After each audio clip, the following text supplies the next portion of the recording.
नमस्कार, आप live cities देख रहे हैं। मैं हूं जय शुक्ला। देखिए, अगर आप बिहार में रहते हैं और आपने भी कहीं कोई होटल ढाबा खोल कर रख दिया है तो भैया आपके लिए चिंता की बात है। अब बड़ी खबर है। बड़ी खबर उन लोगों के लिए जो बिहार में एनएच के किनारे होटल ढाबा लगा करके बैठे हैं, जो ऐसे अवैध जगहों पर खुद को बसा करके बैठे हैं जिसकी सरकार को अब जरूरत है, तो ऐसे में उन्हें हटाने की प्रक्रिया शुरू की जा रही है।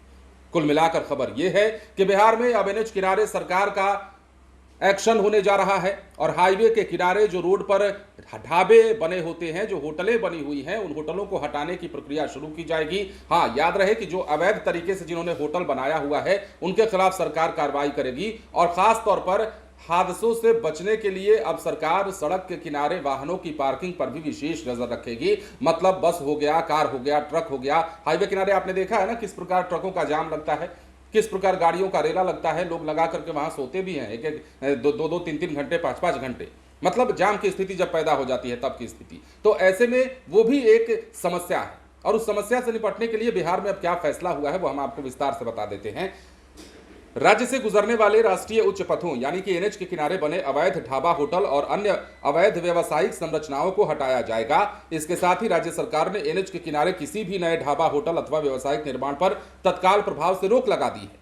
किसी भी नई संरचना के निर्माण से पहले भारतीय राष्ट्रीय राजमार्ग प्राधिकरण यानी कि एनएचएआई या फिर पथ निर्माण विभाग से अनापत्ति प्रमाण पत्र प्राप्त करना अनिवार्य होगा। मतलब एनओसी लेकर ही आपको काम करना होगा, तभी यह काम हो पाएगा।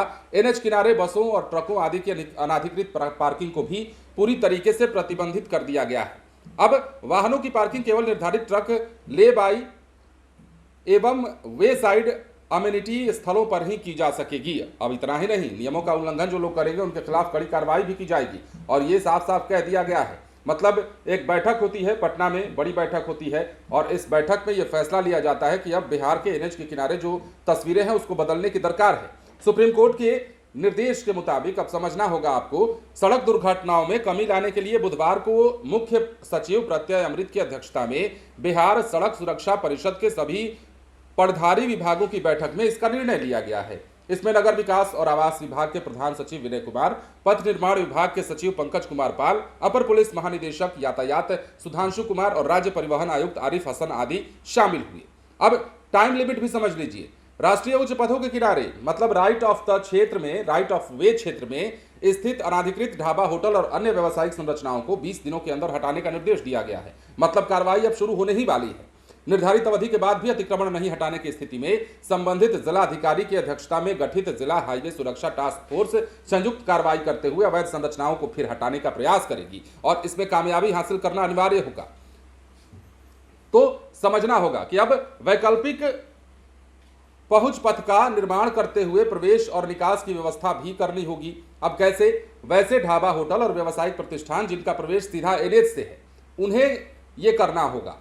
अब अगर ऐसा नहीं हुआ तो संबंधित अधिनियम control of national highway act 2002 के तहत कार्रवाई की जाएगी। मतलब ये बड़ी बात है कि समझिए, एनएच के किनारे जितने भी जाम की स्थिति पैदा करने वाली चीजें होती हैं, कोई व्यावसायिक संरचनाओं को खड़ा करके बैठा है, मतलब बिजनेस चलाने के लिए कोई दुकान ही करके बैठा हुआ है, कोई ढाबा खोल के बैठा हुआ है, कोई होटल खोल के बैठा हुआ है और इन होटलों के चक्कर में जो है गाड़ियों की पार्किंग लग जाती है, या फिर नहीं भी होटल है तो भी गाड़ियों की पार्किंग या फिर किसी भी प्रकार के गाड़ियों को सड़क के किनारे लगा करके हादसों को आमंत्रित करने से बेहतर है कि इसके दिशा में अब काम किया जाए और इन सब चीजों को हटाया जाए या हटाने की दिशा में प्रयास किया जाए। सरकार की यह सोच है ताकि हादसों में कमी लाई जा सके और बिहार में हादसों में कमी लाना अपने आप में एक बहुत बड़ी चुनौती बनती जा रही है, क्योंकि बिहार में लगातार सड़क हादसों की संख्या बढ़ रही है। बने रहे लाइव सिटीज के साथ। धन्यवाद।